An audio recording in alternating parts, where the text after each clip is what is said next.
नमस्कार दोस्तों, मैं Rakesh Sharma, spokesman bar council of Delhi, आपको मिलवा रहा हूँ लीगल फ्रेटर्निटी के कुछ ऐसे स्टार्स से जो न केवल प्रैक्टिस करते हैं बल्कि उसके साथ साथ और भी बहुत कुछ सोशल वर्क करते हैं। बहुत ही ऐसे काम करते हैं जिससे कि आज यंग जनरेशन को एक इंस्पायरेशन मिलती है और कुछ ना कुछ वो ऐसी एक्टिविटीज़ करते हैं जिससे कि उनका एक दूसरे जो दायरा है वो और बढ़ता है। ऐसे लोग बहुत कम हैं जो अपनी प्रैक्टिस के अलावा ये सब काम करते हैं। आज मैं ऐसी एक शख्सियत के साथ जो न केवल अपनी प्रैक्टिस में है बल्कि प्रैक्टिस के साथ साथ यंग लॉयर्स को प्रमोट करने का जिन्होंने एक जिम्मा लिया है, जो बहुत ही सोशल एक्टिविटीज़ भी करते हैं और बहुत ही मैं कहूँ कि इस तरह की एक्टिविटीज़ करते हैं जिससे कि आम आदमी को, आम एडवोकेट को फ़ायदा हो। ऐसी एक शख्सियत आज मेरे साथ है, एडवोकेट विनोद कुमार सक्सेना जी, और मैं आज उनसे आपको मिलवा रहा हूँ। विनोद कुमार सक्सेना जी के बारे में इससे पहले मैं परिचय दूँ आपका। विनोद जी, बहुत बहुत स्वागत है और इस वकीलों के इस चैनल में। और मैं आज आपसे कुछ बातें करूँगा क्योंकि आप बहुत सोशल काम कर रहे हैं वकीलों के बीच में रहते हुए। तो दोस्तों, विनोद जी दिल्ली से ही बॉर्न एंड बॉट अप हैं। इनके फादर साहब बैंकर थे और ये 3 भाई बहन थे, तीनों में ये बीच के थे। ये फर्स्ट जनरेशन लॉयर हैं अपनी फैमिली में। इससे पहले इनकी फैमिली में कोई लॉयर नहीं थे। तो इन्होंने जब अपनी यात्रा शुरू की, दिल्ली से इनकी प्राइमरी एजुकेशन हुई। इन्होंने अपना आज मैं समझता हूँ 66 ईयर्स इन्होंने अपनी लाइफ के पूरे कर लिए हैं, 67 में चल रहे हैं। एंड इन्होंने पहले बीकॉम किया, फिर बीएड किया, फिर एमए किया, उसके साथ फिर योगा में डिप्लोमा किया और तब जा कर के इन्होंने 1996 में दिल्ली यूनिवर्सिटी लॉ फैकल्टी से लॉ किया।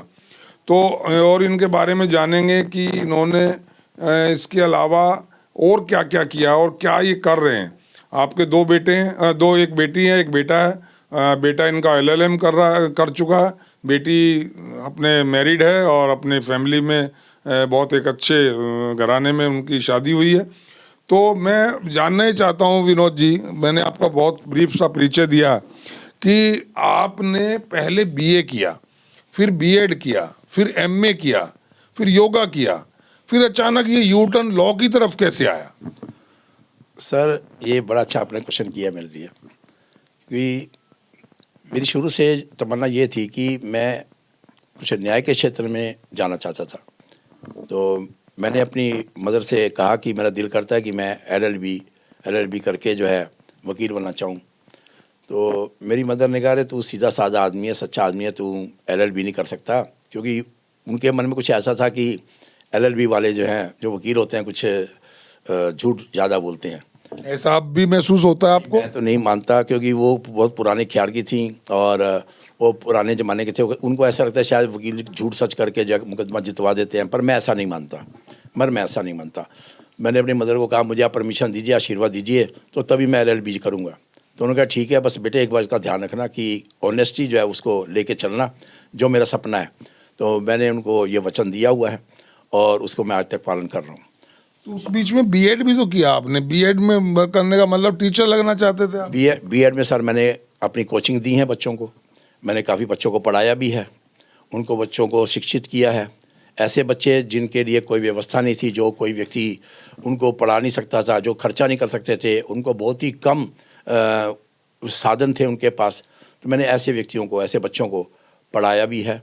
और मैंने कई प्राइवेट इंस्टीट्यूशंस में भी जाके बच्चों को अपनी सेवाएं दी हैं पढ़ाई क्षेत्र। तो एक ठीक था, लेकिन बीएड करने के बाद एलएलबी करना और बीए आपने किया, उसको एमए आपने पॉलिटिकल साइंस में किया शायद। तो पॉलिटिकल साइंस में एमए करने के बाद फिर एलएलबी करना एक बड़ा अजीब सा यू टर्न है। ठीक है, आपकी इच्छा रही होगी, लेकिन फिर ऐसा नहीं लगा कि मैं पहले बीए करते ही एलएलबी कर लेता? नहीं सर, वैसे तो मैं पुलिस में जाना चाहता था, शुरू में पुलिस में ही जाना चाहता था मैं, लेकिन मेरी मम्मी ने मुझे अलाउड नहीं किया, पुलिस में नहीं जाना है। पुलिस की तरफ भी उनकी यही धारणा थी, जो उनकी एलएलबी की तरफ से धारणा थी। वो हमेशा सच पे देती थी जोर कि आपको वो उसमें करना है। तो लेकिन मैंने जैसे आपको ने अभी बताया कि पूछा मेरे से कि मैंने जब एमए कर लिया तो मैं बीएड भी मैंने किया, तो उसके साथ मैंने योगा डिप्लोमा भी किया हुआ है, विश्वायतन योगा आश्रम से किया, धीरेन्द्र ब्रह्मचारी जी के।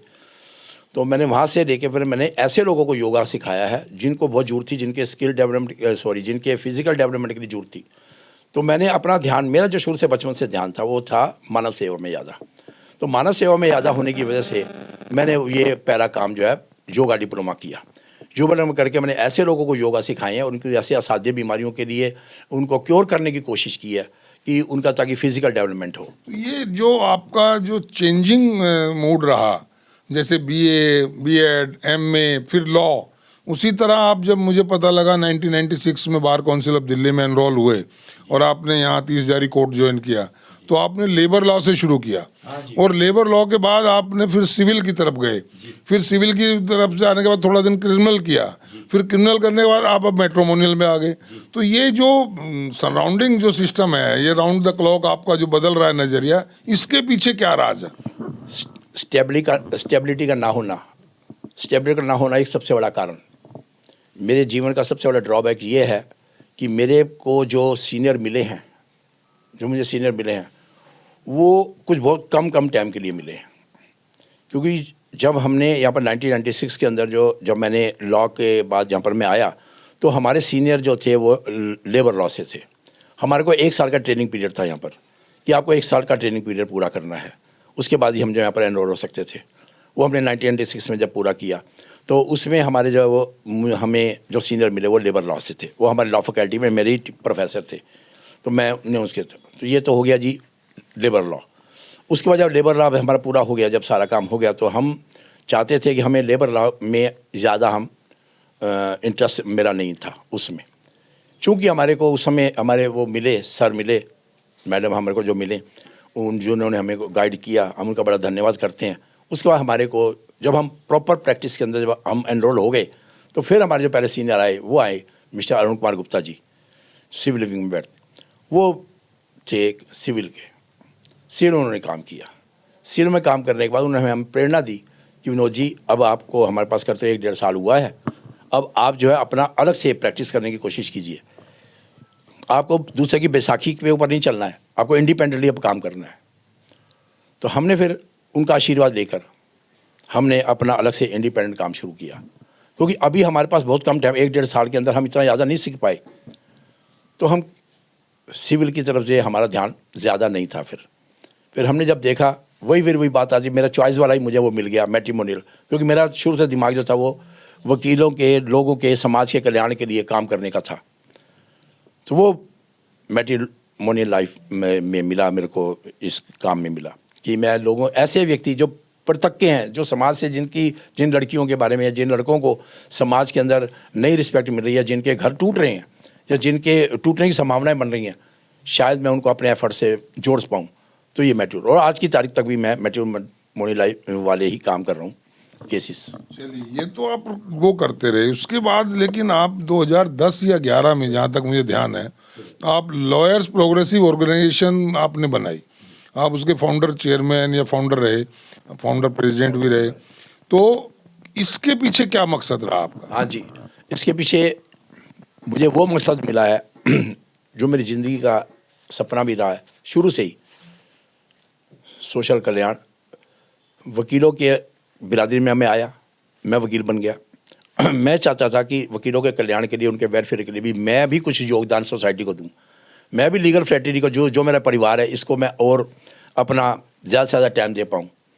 तो उसके लिए मैंने ये दिमाग में रखा कि कुछ ऐसा करें जिसको एक ऐसा मंच हो जिसमें सब लोग मिलने जुलें, आएँ, बैठें, अपने विचार व्यक्त करें और एक दूसरे के साथ हाथ पकड़ते हुए एक चैन बनाएं, ताकि लोगों के वेलफेयर के लिए, वकीलों के वेलफेयर के लिए, गरीबों के वेलफेयर के लिए हम काम कर सकें।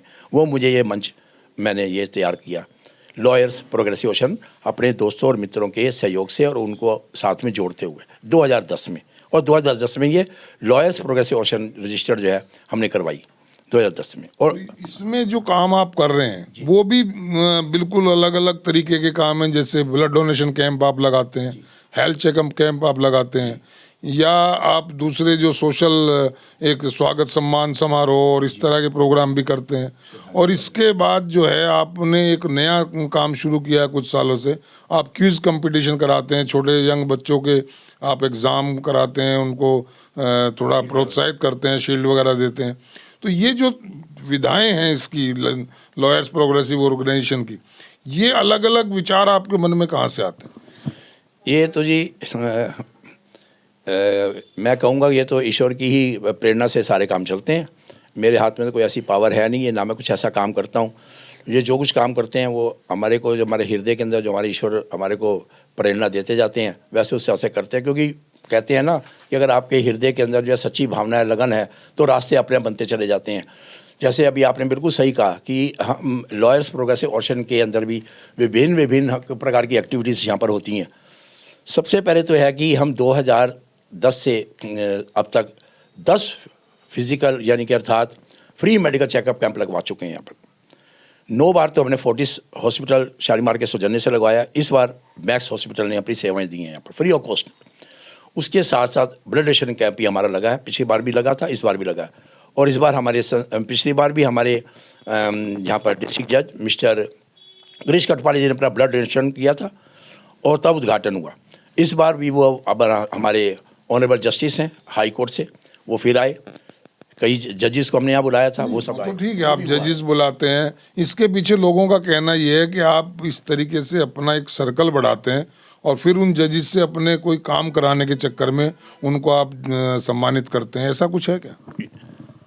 सर ऐसा है कि आप मेरा चैम्बर देख ही रहे हैं, इसमें एसी तक नहीं है, इसमें एसी तक भी नहीं लगा हुआ, ठीक है जी। और जहाँ तक रहता है कि हम जज से कोई काम करवाते हैं तो फिर तो कम से कम मेरे पास जो है अच्छी अच्छी चीज़ें होनी चाहिए। मैं तो आज भी, आज की तारीख में भी मेरे पास स्कूटर भी नहीं है, मैं स्कूटर भी से भी नहीं आता। मैं भी ऑटो पकड़ के बसों से आता हूँ यहाँ पर। मेरा मकसद केवल स्कूटर ना होना या एसी ना होना, स्कूटर गाड़ी तो राहुल गांधी सोनिया गांधी के पास भी अपने नाम से नहीं है। तो पैसा हर जगह चलता है, पैसा होता है ना, पैसा होता है ना, तो वो एक अलग चीज़ होती है। क्योंकि एक्चुअली क्या होता है कि मेरा हृदय ये कहता है कि हमें दूसरे को सम्मान करना है, हमें उस दूसरे से किसी प्रकार की अपेक्षा नहीं करनी है। हम जिस भी व्यक्ति को अपनी संस्था के अंदर सम्मानित बुलाते हैं उनको एज ए मेहमान बुलाते हैं। मेहमान को देने की इच्छा होती है, मेहमान से लेने की इच्छा नहीं करनी चाहिए कभी भी। और हमारे तो, जबकि आपको मालूम ही है, हम तो बार काउंसिल दिल्ली से एक कोऑपरेटिव मेंबर भी चुने गए, उन्होंने हमको वो भी सम्मान दिया, बार काउंसिल दिल्ली ने भी दिया और बहुत बड़ा यहाँ पर प्रोग्राम भी हुआ। हम आज तक ने BCD उसमें भी लोग कहते हैं कि जो चेयरमैन साहब थे वो जैसे आया आपने उनका स्वागत सम्मान किया और उन्होंने तोहफे के तौर पे फिर आपको मेंबरशिप अलॉट कर दी। सर ऐसा होता है, कोई व्यक्ति कुछ भी कहे, ठीक है ना सर जी, वो कह सकता है, कोई भी कुछ भी कह सकता है। जब तक आप काम करेंगे ही नहीं तो आपको क्रिटिसाइज कोई करेगा भी नहीं।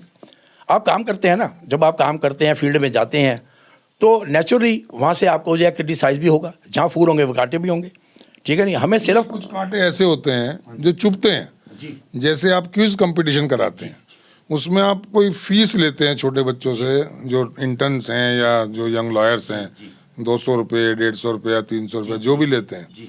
तो लोगों ने ये कहना शुरू किया, बहुत सी आवाज़ें ये आती हैं कि सक्सेना जी जो हैं वो पैसा इकट्ठा करने के चक्कर में, पैसा कमाने के चक्कर में ये सब प्रोग्राम करते हैं। इसमें क्या सच्चाई है? जी, इसमें 1% सच्चाई नहीं है, इसमें 1% सच्चाई नहीं है। क्योंकि कुछ बच्चे जो हमारे को 100, 150, 200 रुपये देते हैं, जो हम इसकी फ़ीस रखते हैं। अब आप देखिए, अब इतना बड़ा आयोजन होता है यहाँ पर, इन बच्चों के लिए रिफ़्रेशमेंट्स, इनके सर्टिफिकेट्स, इनके कार्ड्स, इनके आई कार्ड्स, इनकी फाइलें, इनके पेपर्स, इनके बाद उसके बाद इनका पूरी आगे व्यवस्था, ये सारा हम करते हैं उसमें, ठीक है जी। जब हम किसी बच्चे से जब हम पैसे लेते हैं और जब हम ये सारा करते अगर हमारे पास कुछ राशि अगर बचती भी है तो हमारी अगली कमेटी के अंदर हम उसको ट्रांसफ़र दिखाते हैं कि ये हमारे पास अगर 100 रुपये भी बचा है या 200 रुपये बच गया इसमें। जैसे हम लालचंद वसाल में ये प्रोग्राम करवाते हैं। लालचंद वास करवाने के बाद सफाई वाले हैं, उनके हैं, इनके सफाई जो उठाते हैं कूड़ा, हम उनको भी कुछ 50-20 रुपये दे देते हैं। चलो ये बच्चों ने, उन्होंने काम किया, बच्चों ने जो कुछ किया होता है। 100 रुपया, 150 रुपया, 200 रुपया जो इसकी फ़ीस रखी जाती है, वो इन समस्त चीज़ों को, कार्यक्रम को पूरा करने के लिए रखी जाती है कि ताकि, और जो बच्चा दे रहा है उसको ये भी रहे कि मैंने पैसे दिए हैं, मुझे फ़ीस दे रखी है, मैंने पढ़ के जाना भी है और पेपर देना भी है, ठीक है जी। ये हमारा स्किल डेवलपमेंट का प्रोग्राम है। ये आज का नहीं सर, ये 5 साल 5 बार लग रहा है ये। इस बार हमारी जो क्विज़ बनेगी वो हमने अपनी संस्था के माननीय एक्स प्रेसिडेंट यानी कि जो दिवंगत हो गए हैं माननीय श्री सुरेंद्र सिंह सोलंकी मेमोरियल क्विज के नाम पे रखी है। हम उनको सम्मान देने के लिए उनकी याद में ये क्विज का नाम रखा है। क्यों? वो तो बहुत अच्छा है, वो तो बहुत अच्छा है। पर चलिए, ये आरोप तो लगते रहेंगे। अगर आप कुछ करेंगे, जैसा आपने कहा कि अगर आदमी इंसान कुछ करता है तो उसके ऊपर आरोप लगते हैं, उसकी बुराइयां भी होती हैं। अगर 4 लोग उसकी प्रशंसा करते हैं तो कोई ना कोई उसकी बुराई भी करता है। ये तो एक स्वाभाविक सी चीज़ है। एक और बात मैं आपके बारे में लोग करते हैं कि आपका जो जब एजुकेशन के टाइम में तमाम सर्टिफिकेट्स भी विनोद कुमार सक्सेना के नाम से हैं, और आज आप कहीं भी सक्सेना वर्ड यूज़ नहीं करते हैं सरनेम। इसके पीछे क्या राज है? सर मेरा कोई भी जो सर्टिफिकेट हम जो देते हैं संस्था की तरफ से, उसमें कहीं पे मेरे साइन नहीं होते। मैं कहीं पे साइन नहीं करता क्योंकि मैं ऑथराइज सिग्नेटरी हूँ ही नहीं। जब ये ऑर्गेनाइजेशन बनाई गई थी तो इस ऑर्गेनाइजेशन के अंदर आज भी प्रेसिडेंट, सेक्रेटरी और ट्रेजरर को ही हमने जो है ऑथराइज सिग्नेटरी का दर्जा दिया हुआ है। मैं एक केवल मेंबर हूँ संस्था का, ओनली मेंबर। मेरे किसी सर्टिफिकेट के ऊपर मेरे आज तक मैंने साइन नहीं किए हैं।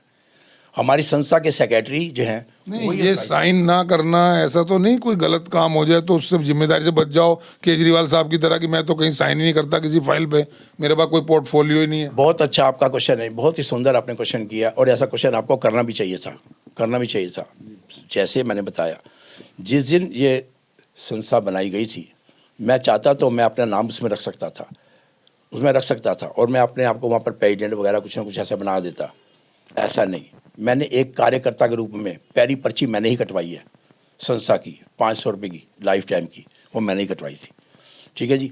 इस तरीके से जो है जहाँ तक बात आती है पैसे की, ठीक है, जहाँ तक पैसे का सवाल आता है, लेकिन आपके मैंने प्रोग्राम्स देखे हैं, उस प्रोग्राम्स में छाए तो आप ही रहते हो, एंकरिंग भी आप करते हो, संचालन भी आप करते हो, और जिसको क्या प्राइज देना है, क्या करना है, सारा चीज़ डिसाइड तो आप करते हो।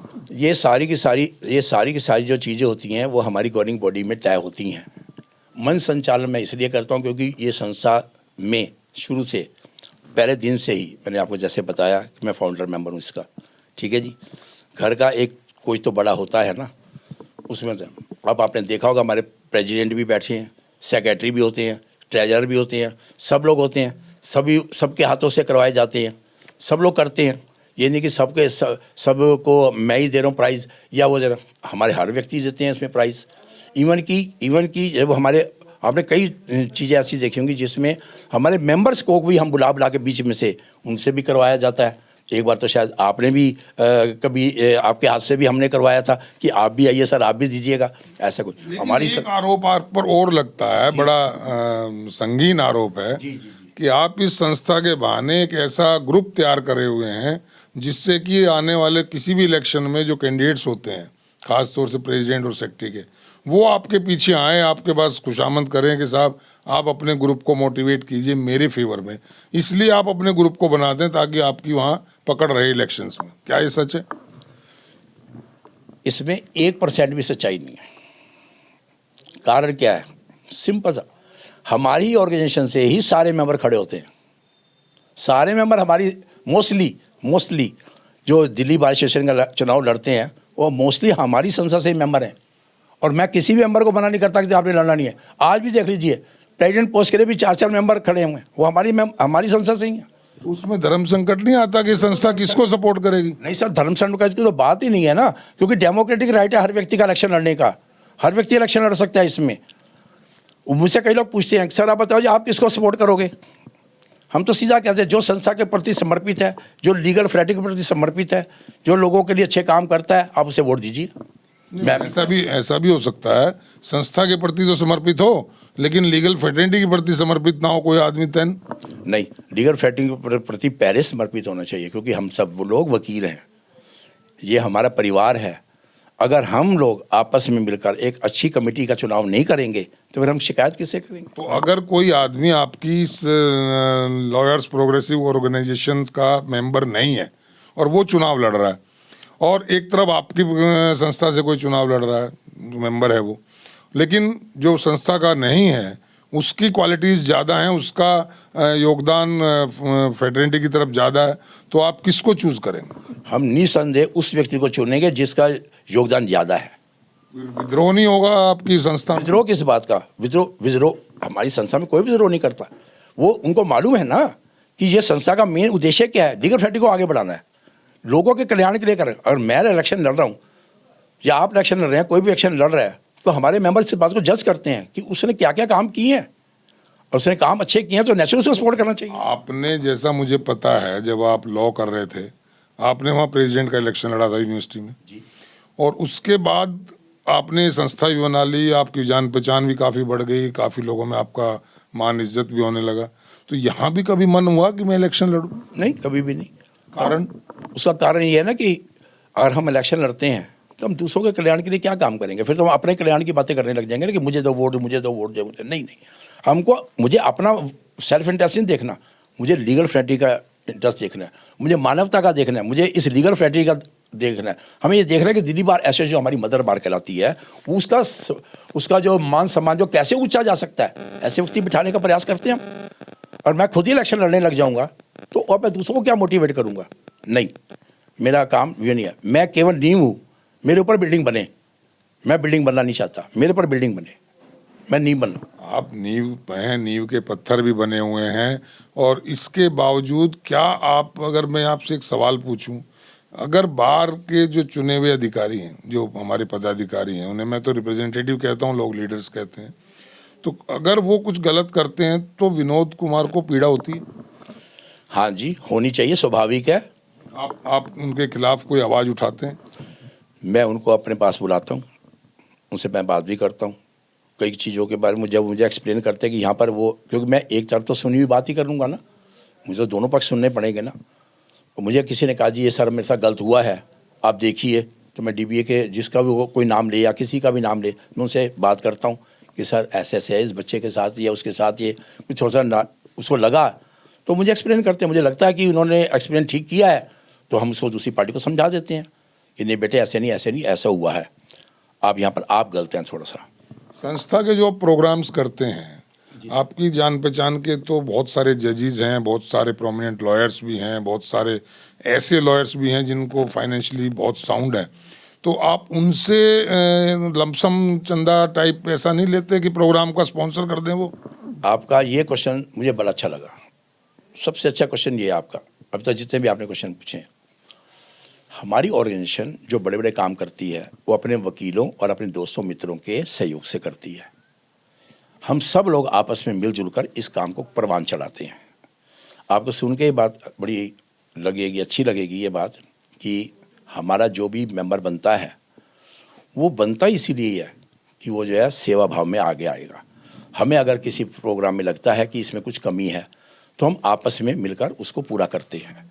हम किसी व्यक्ति से कोई भी ऐसा व्यक्ति जो ये कहे कि नहीं जी मैंने पूरा होल्ड मैंने करना है या मैं ही फाइनेंसर करूँगा इस प्रोग्राम को, तो आप उसके लिए हमारी संस्था कभी उसको परमिशन नहीं देती, क्योंकि ये मैंने पहले ही बताया कि हम आपस में मिलकर, हमारी ऑर्गेनाइजेशन जो है वो सारे के सारे मेंबर्स हैं, और आप लोग जैसे और भाई लोग जैसे हैं, हमें अगर किसी से कोई बात करते हैं कि सर हमें आपका सहयोग भी लेना है, इसमें आप आइएगा, आप इसमें हमें क्या राय दे सकते हैं, क्या कुछ कर सकते हैं, तो हम वकीलों के लिए सहयोग के लिए आपस में मिलजुल कर ही उस कार्य को आगे बढ़ाते हैं। ये नहीं कि किसी एक व्यक्ति को कह दिया जी वो करेगा प्रोग्राम और वो सारा खर्चा वो करेगा, ऐसा आज तक कभी हुआ नहीं हो, और फिलहाल मैं तो ऐसे काम के पक्ष में हूँ भी नहीं। संस्था के लोग या आपके ऊपर जो इलेक्शन लड़ते हैं, चुनाव लड़ते हैं, चाहे वो BCD का लड़ें चाहे वो DBA का लड़ें, आपके पास वो लोग अप्रोच करते हैं, प्रेशराइज करने की कोशिश करते हैं या आपको इन्फ्लुएंस करने की कोशिश करते हैं कि आप उनके फेवर में कोई व्हिप टाइप जारी करें या कोई ऐसा एक सर्कुलर जारी करें या लोगों को कहें कि भाई फला कैंडिडेट के फेवर में वोट करें? ऐसा आज तक तो हुआ नहीं है। 2010 से ये ऑर्गेनाइजेशन बनी है और आज 2015 में 2024 हो गया, 15 साल हमारी संस्था को हो गए बने हुए। संस्था ने आज तक कभी भी किसी भी मंच पर किसी एक व्यक्ति को भी ये नहीं कहा कि आप इसके पक्ष में वोट डालिए। मेरी संस्था के अंदर, हमारी संस्था, मेरी संस्था नहीं है, हमारी तो कोशिश करते होंगे। नहीं, हमारे को कोई भी व्यक्ति अगर कोशिश ये करते कि मेरे प्रति कर दो, अभी तक तो मेरे पास कोई ऐसा व्यक्ति नहीं आया जिसे मुझे ये कहो जी मेरे प्रति जो है आप व्हिप जारी कर दीजिए या सर को निकाल दीजिए कि भाई आप केवल इसी को देंगे। मैं ना मेरे को अभी तक मिला, ना मैंने यहाँ तक भी ऐसे कहा। अगर कोई मिलेगा हम उसको मना कर देते हैं, नेवर। नहीं, विप ना करें, सर्कुलर ना करें, वैसे कहने को कहते होंगे, उनको कहो अपने दोस्तों मैं को। हमेशा एक ही चीज़ का ऐलान करता हूँ, कमिटमेंट। ये सबको पता है, आपके चैनल के माध्यम से ये बात जारी है, और आपके चैनल के माध्यम से जो मैं इसको सुनेंगे आप, उसको पता लगेगा कि मेरा जो वर्ड है कमिटमेंट। मैं इस कमिटमेंट वर्ड पर ज़्यादा जोर देता हूँ कि आप किसी भी उस व्यक्ति को कमिटमेंट कीजिएगा जो वास्तव में डिज़र्व करता है, जो वास्तव में लीगल फेडरेशन का काम करता है, जो वास्तव में एक अच्छा इंसान है, उसके लिए कमिटमेंट कीजिएगा तो कोई बुराई नहीं। ऐसे व्यक्ति को कमिटमेंट मत कीजिएगा जो बार को वीक करे, लीगल फेडरेशन के काम को नीचा करे या उसके गौरव को नीचे करे। ये हमारे को बहुत दुखता है, क्योंकि मैंने अपनी प्रैक्टिस में से ज़्यादा टाइम मैंने अपनी एलपीओ रजिस्टर को दिया है। मैंने अपनी ज़िंदगी के जो बहुत ज़्यादा टाइम जो है मैंने एलपीओ रजिस्टर के कल्याण के लिए, विकास के लिए, उसको आगे बढ़ाने के लिए दिया है, स्किल डेवलपमेंट के लिए काम करना। क्योंकि मैं बचपन में भी, आपने शायद एक प्रश्न शायद पूछा भी नहीं है, पर मैं भी आपको बता ही देता हूँ जरा। मैं तो बचपन से ही धार्मिक प्रवृत्ति का रहा हूँ। रामलीला का संचलन होता था हमारे क्षेत्र में। मुझे तो ये पता लगा कि आप नाटकों में, स्कूल में, कॉलेज में नाटकों में हिस्सा लेते थे, आप रामलीला में प्ले भी करते थे, कभी राम का, कभी किसी और पात्र का, और आपका जो सोशल एक्टिविटीज़ थी, एक्स्ट्रा कोकुलर एक्टिविटीज़ जिन्हें कहना चाहिए, वो स्कूल कॉलेज टाइम में बहुत ज़्यादा थी। तो उन्हीं को वही डेवलप हो गई हैं अब ये वकालत में आने के बाद भी। शायद ये उसका भी योगदान है, उन चीज़ों का भी, एक्टिविटी का योगदान है। अपने एक क्षेत्र तक, मानव के जीवन के अंदर बहुत सारी चीज़ें होती हैं, उस क्षेत्र, उसका भी योगदान मेरे जीवन में है। जो मेरे को अच्छे संस्कार मेरे माता पिता ने दिए हैं, मेरे परिवार से मुझे मिले हैं धार्मिक प्रवृत्ति के, मैं राम का रोल करता था, ये बिल्कुल सही है। और मैं एस.डी. बर्मन साहब के गाने भी गाता था कॉलेज में भी, और मैं क्विज में भी करता था, प्रोग्रामों में भी, और मैं जॉइंट सेक्रेटरी कह रहा, मैं हिंदी परिषद में भी चुना गया हूँ। वहाँ पर खालसा कॉलेज से मैंने लॉ किया है, बीकॉम किया मैंने वहाँ से, तो वहाँ से मैंने किया। उसमें भी आपकी एक बड़ी जर्नी अलग रही। आपने खालसा कॉलेज से बीए कर लिया, आपने एमए किया चरण सिंह यूनिवर्सिटी से, और उससे एमए मेरठ यूनिवर्सिटी से किया, और बीएड आपने कर लिया जो है वो एमडी यूनिवर्सिटी रोहतक से, और लॉ कर लिया फिर दिल्ली से। तो ये भी आप चारों तरफ घूमे हैं, इसके पीछे कोई राज? ये मेरे भाग्य ने मुझे घुमाया है, ये मेरे भाग्य ने घुमाया है। वो रीज़न ये हुआ है कि जितना चाहते थे परसेंटेज उस क्षेत्र एडमिशन के लिए जो चाहिए, एडमिशन के लिए, तो उतना 1-2% ऊपर नीचे रह गया, तो फिर आगे वाला कोर्स करके उसको भरपाई वहाँ करके फिर हमने आगे वो किया इस हिसाब से। ये भी बात सही है आपकी। तो थोड़ा सा पढ़ाई में तो मैं शुरू से ही रहा हूँ, और मैंने तो देखिए आपके आशीर्वाद से, प्रभु के आशीर्वाद से 5 डिग्रियाँ ली हुई हैं मैंने। बीकॉम भी किया, बीएड भी किया, योगा डिप्लोमा किया, एमए किया। योगा आपने किया, जैसे मैंने पता लगाया योगा में आपने विश्वातन से किया था या यही दिल्ली से ही? ओके, तो समझ गया मैं। उनका एक जम्मू मानतलाई में भी था, मैंने कटरा से किया था, एक कटरा में था, एक मानतलाई में भी था जी। तो मैंने मानतलाई से किया था किसी जमाने में जी। तो मैं सिर्फ ये जानना चाह रहा हूँ कि आपने बहुत सारे प्रोग्राम एलपीओ में किए, तो कभी योगा प्रोग्राम भी किया जाए, ऐसा कुछ दिमाग में आया? जी आएगा, हाँ बिल्कुल दिमाग में है मेरे, ये भी है। और मैंने तो अपनी मंत्रिमंडल से, हमारी अपनी कमेटी से मैंने ये भी बात करी है कि अगली बार जो आएगा 2025 में, जब हम फ्री मेडिकल चेकअप कैंप करवाएंगे और ब्लड डोनेशन कैंप, उसके साथ हम बॉडी डोनेशन का प्रोग्राम भी हम करवाएंगे। वो मैंने हमारे माननीय Shri honourable mister justice Girish Katpali ji से हमारी बात हुई थी, उनके चैम्बर में मेरे से बात मैंने जब की थी उनसे, जब उनको इनवाइट करने गया था, तो वहीं कुछ प्रसंग में बात हुई थी तो बॉडी डोनेशन पे। तो मैंने उनको कहा कि सर हम इस बारे में भी कोशिश करेंगे कि ये भी एक अच्छा काम है बॉडी ऑर्गन्स का। वो तो है ही है, लेकिन सबसे ज़्यादा आज जो एडवोकेट्स को मेंटल स्ट्रेस और जो हाइपर बीपी और हाई बीपी और हाइपरटेंशन और ये सब है, इसके लिए जो योगा में जो सिस्टम है, वो ऐसे प्रोग्राम तो मैं समझता हूँ रेगुलर रहने चाहिए। इसको हम, आपकी बात को हमने नोट भी किया है, और इस बात के लिए मैंने अपने एग्जीक्यूटिव से भी दोबारा भी बात भी करूंगा, और आपके चैनल के माध्यम से मैं सब अपने मित्रों को, दोस्तों को बताना चाहता हूं कि जैसे योगा के बारे में बात है तो मैं उनसे बात करके अगर इस बात में बना तो हम इसको एक रेगुलर एक्टिविटी के रूप में भी इसमें शामिल करेंगे, अपने लॉयर्स प्रोग्रेसिव ऑर्गेनाइजेशन के बैनर तले करेंगे। तो आप इसी पे काम करेंगे, इलेक्शन की तरफ कोई रुझान नहीं है?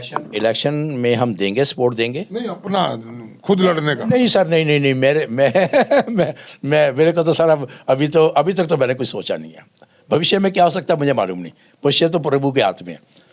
अभी तक आज की तारीख में भी 1% भी नहीं, नॉट अ सिंगल 1% भी I am not interested in this field. नहीं, ज़्यादातर जो मजे हुए लीडर्स हैं, जो सुलझे हुए लीडर्स हैं, वो ये कहते हैं मेरी इच्छा नहीं थी, वो तो भाई लोगों का बड़ा प्रेशर रहा तो उनकी बात को मैं टाल नहीं सका, इसलिए नेतागिरी में आया।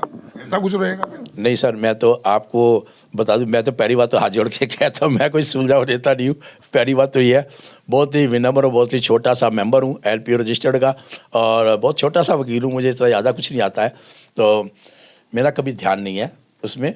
और भविष्य कब किस समय क्या करवट लेके जाता है वो अलग। सवाल मैं और आपसे पूछ रहा हूँ, आपकी एज को देखते हुए, अनुभव को देखते हुए, और इन सब चीज़ों को 28 साल लगभग आपको प्रैक्टिस में भी हो गए, तो मैं जानना एक बात चाहता हूँ, जब आपने प्रोफेशन ज्वाइन किया उस वक्त की बार एसोसिएशंस का जो एक स्टैंडर्ड था, जो एक उनकी रेपुटेशन थी, और जो उनके जुडिशरी के साथ संबंध थे, जो उनकी इज्जत थी, डिग्निटी थी, क्या आज 2024-23 में भी वही है, या कम हुई है, या ज़्यादा हुई है? जब मैं इस प्रोफेशन में आया तो मैंने ये देखा कि उस समय की जो बार थी और जो आज की बार है, उसमें अगर हम कंपैरिजन करें, वो अपने टाइम में बहुत अच्छी बारें थी। बारें ये भी अच्छी हैं, कमी हमारे में है, दूसरे में नहीं है कोई कमी। किसी बार में कोई कमी नहीं होती, हमारे में ये कमी होती है कि हम उसको किस तरीके से कई बार टैकल नहीं कर पाते हैं, या उसको हम अच्छी तरह से नहीं ले जाते। हर एक में अच्छी है, हमें केवल अच्छाइयाँ देखनी, बुराइयाँ नहीं देखनी। दूसरी बात यह है कि पर आपके सवाल का जवाब भी देना ज़रूरी है। मैं तो ये कहूँगा कि पहले ज़्यादा अच्छा प्रेम ज़्यादा था, पैसे कम थे, नोट कम थे। अब लॉयर्स की फ़ीस भी ज़्यादा है, पैसा भी अच्छा कमाते हैं, पर थोड़ी कहीं ना कहीं पे प्रेम और मोहब्बत में कहीं ना कहीं तो कमी आई है। उस कमी को हमें बैठ के प्यार से अपने दिल पे हाथ रख के उसको दूर करना चाहिए, और लीगल फ्रेटर्निटी के कल्याण और विकास के लिए क्या करना चाहिए वो तो एक अलग बात है। मेरा सवाल दीगर था, बिल्कुल डिप्लोमेटिक जवाब आप दे रहे हैं। मैं तो बिल्कुल एक साफ और दो टूक जवाब चाहता हूँ। क्या वो डिग्निटी आज मेंटेन की हुई है बार्स ने?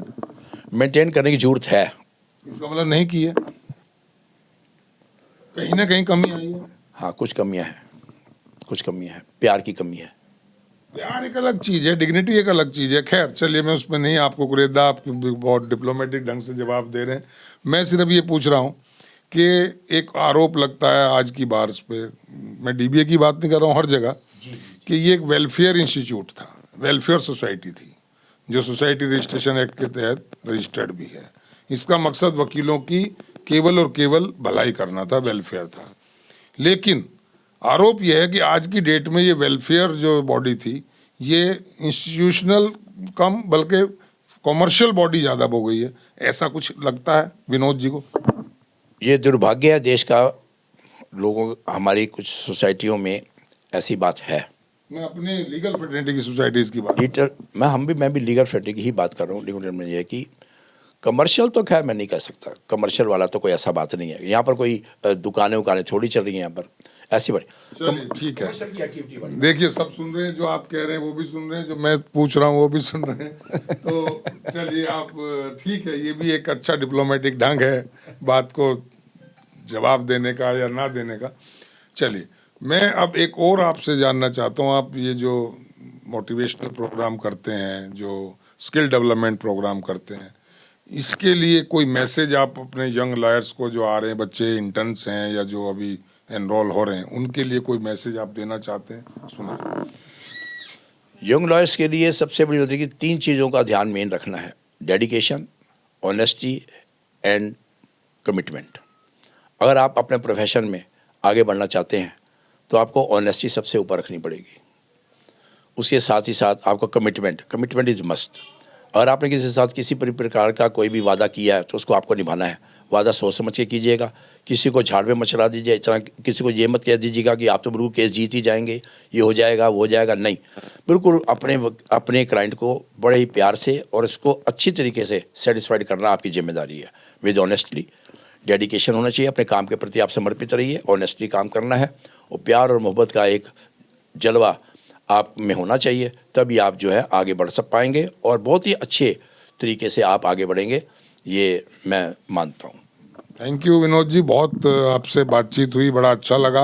आपने अपनी बात बहुत बखूबी और बड़ी डिप्लोमेटिक ढंग से कही। शर्मा जी, और मैं आपका ये इस बारे में बहुत धन्यवाद करता हूँ कि आप मेरे चैम्बर आए हैं और आपने अपना बहुत बड़ा कीमती समय भी हमारे लिए दिया ठीक है। ये तो देखिए पब्लिक के लिए है, ये चैनल मेरा नहीं है, ये वकीलों का चैनल है, और जो इसमें वकीलों को फ़ायदा मिल जाए, आने वाले यंग जनरेशन को कोई मोटिवेशन मिल जाए, मेरा एक ही मकसद है। और जो अच्छी आपकी तरह की जो स्टार्स हैं हमारे लीगल फ्रेटर्निटी के, उनके बारे में लोगों को पता लगना चाहिए, वो क्या कर रहे हैं और क्या और लोगों को करना चाहिए। यही इस चैनल का दोस्तों मकसद भी है, और मैं जितनी हो सकता है कोशिश करता हूँ आपको रूबरू कराने की ऐसे शख्सियत के साथ जो कुछ ना कुछ अदर देन प्रैक्टिस भी कर रही है। और एक और शख्सियत के साथ आपको अगली बार मिलाऊंगा। आज के लिए दोस्तों इतना ही। जय हिंद, जय भारत।